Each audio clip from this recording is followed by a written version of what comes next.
End of your rotational motion plus this is the end of your mechanics. और एक बहुत बड़ा part हम लोगों ने खत्म कर लिया, हम लोगों ने खत्म किया है, लेकिन अभी आपका खत्म नहीं हुआ। आपको सवाल इसके लगाने हैं, पीवाईक्यू आपको लगाने हैं, लेवल के सवाल लगाने हैं, लेकिन सबसे पहले आपको थ्योरी पढ़नी है। फर्स्ट एंड फॉरमोस्ट एक गलती आप लोग करते हैं, मैं आपको बता दूं, यहाँ पे पढ़ते हैं उसके बाद जाके एनसीईआरटी खोल के पढ़ने लगते हैं। मत पढ़िए, फिजिक्स में एनसीईआरटी की जरूरत नहीं है, बिल्कुल भी जरूरत नहीं है। और दूसरी बात, जैसे केमिस्ट्री और बायोलॉजी में जरूरत है, लेकिन बेटा कॉन्सेप्ट बनने के बाद जरूरत है, क्योंकि एनसीईआरटी बुक्स तो अच्छी हैं बट उसमें कॉन्सेप्ट लिंक्ड नहीं है। जो एक कॉन्सेप्ट कुछ और पढ़ा दिया, फिर दूसरे लेक्चर में कुछ और पढ़ा दिया, फिर तीसरा पैराग्राफ आया उसमें कुछ और हो गया। सारे कॉन्सेप्ट क्या हैं, लिंक्ड नहीं है। मैंने आपको फिजिक्स पढ़ाई है, मैकेनिक्स आपको पढ़ाया, तो पहला लेक्चर और आज मैं खत्म कर रहा हूं लेक्चर, लगभग मैंने कोशिश किया कि सारी चीजों को मैं क्या करूं, कनेक्ट करूं, डॉट्स को क्या करूं, कनेक्ट करूं। अब कनेक्ट करेंगे तभी वो चीजें स्टोर रहेंगी, जब तक हम कनेक्ट नहीं करेंगे तब तक चीजें स्टोर। पूरा रोटेशन मोशन आप अलग से पढ़िए, समझ में नहीं आएगा, लेकिन आप कंबाइन करके, हम लोगों ने कोशिश किया जहां जहां मिला वहां पे कंबाइन करके हमने उसको पढ़ने की कोशिश की, फ्रीक्वेंस में तोड़ने की कोशिश की, ट्रांसलेशन मोशन में तोड़ लिया, रोटेशन में तोड़ लिया। रोटेशन पढ़ने आए तो रोटेशन को भी हमने सारे न्यूटन लॉ के फॉर्मूले से रिलेट कर लिया, तो हमको क्या हो गया, चीजें थोड़ी सी इजी हो गई, कनेक्ट हो गई चीजें। तो कनेक्ट करना ज्यादा इंपॉर्टेंट है। आप लोग क्या करते हो, समझ में नहीं आए तो थ्योरी को ही बार बार पढ़िए। 10 किताब पढ़ने की जगह एक किताब को 10 बार पढ़िए।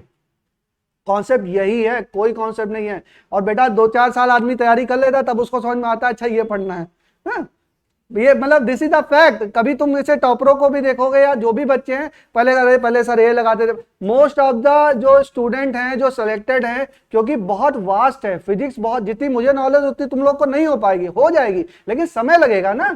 तो जब मेरे पास नॉलेज है, मैं तुमको पढ़ा रहा हूं, तभी तुम पढ़ने भी आए हो, भाई पैसा दे रहे हो, पढ़ रहे हो ना। तो जो नोट्स में लिखा रहा हूं उसको पहले आप पढ़िए, वो ना समझ में आए तो मुझे पूछिए, पहले नोट्स ही करना है, नोट्स के बाद डायरेक्ट सवाल करने हैं। कॉन्सेप्ट किताब से नहीं बनाना है। कॉन्सेप्ट अगर किताब से बन जाता है तो टीचर की जरूरत ही क्यों होती ना। टीचर जो है वो, जैसे हम लोग भी पढ़ते हैं, कोई टॉपिक आया मान लीजिए और मुझे भी समझाने में थोड़ी दिक्कत हो रही है या मैं प्रॉपरली नहीं समझ, तो मैं भी किताब पढ़ता हूँ।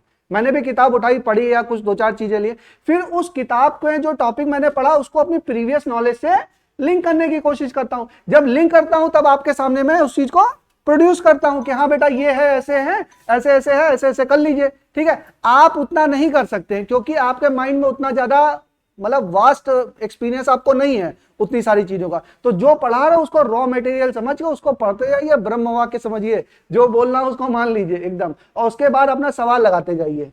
कोई एनसीईआरटी नहीं पढ़ेगा। फिजिक्स में भी और केमिस्ट्री बायोलॉजी में भी ये है कि पहले कॉन्सेप्ट बनाइए तब एनसीईआरटी पे जंप करिए। कॉन्सेप्ट नहीं बनेगा, एनसीईआरटी जंप करोगे, क्या समझ में आएगा, बिल्कुल नहीं समझ में आएगा।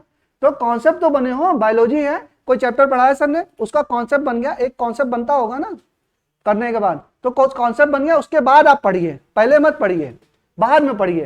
केमिस्ट्री है, केमिस्ट्री का रिएक्शन मैकेनिज्म है, या यूपीएससी नेम है या व्हाटएवर आपने रूल्स सर ने लिखाए होंगे या बताया, उसका एक मेथड आप अडॉप्ट कर लीजिए। जो लिखाया है जो नोट्स में, पहले उसको ब्रह्म वाक्य मान के एकदम रट लीजिए, उसके बाद जंप करिए ना, उसके बाद जंप करेंगे तब होगा। और टेस्ट में बिल्कुल नहीं घबराना, नहीं आता हाथ झाड़ते चले जाओ, एग्जाम दो चले जाओ, कोई बात नहीं, 1-2 टेस्ट खराब होंगे, क्लास मिस नहीं करनी है बेटा।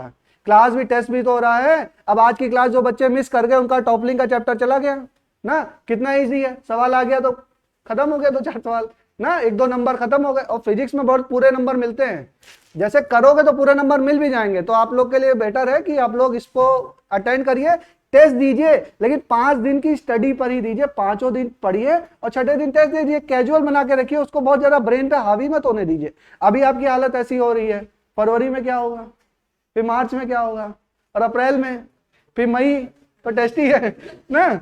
मैं बता रहा हूं, अभी फरवरी जब अभी टेस्ट आएगा ना तो 20 बच्चे दिखाई दोगे केवल। यहाँ पे एडमिशन कितने बच्चों का है, लगभग 70 के आसपास बच्चों का एडमिशन है मेरे पास ना, 70+।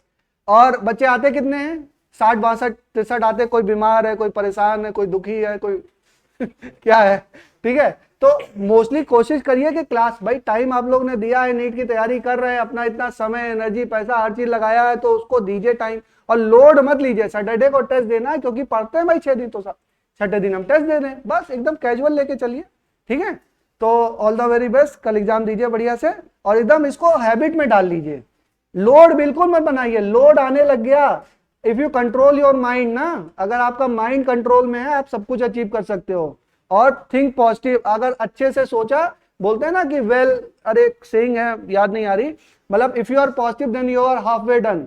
Believe in yourself and you are half way done. अपने आप पे विश्वास है तो आधी दूरी तो अपने आप चल गया ना। तो बिल्कुल भी घबराना नहीं है, अभी घबराओगे तो पेन हल्का हिलने लगेगी, सवाल जो आता है वो भी गलत हो जाएगा। ये सब चीजों को, हम लोग तो डॉक्टर बनने वाले हो, डॉक्टर बनने का मतलब ही है कि अपनी बॉडी को कंट्रोल करना। तो आप अपनी ही बॉडी को कंट्रोल नहीं कर पाएंगे तो दूसरे की बॉडी को कहां से कंट्रोल करेंगे ना। तो सबसे पहले अपने आप को कंट्रोल करना है, वाइब्रेशन में नहीं आना है, परेशान नहीं होना, ठीक है।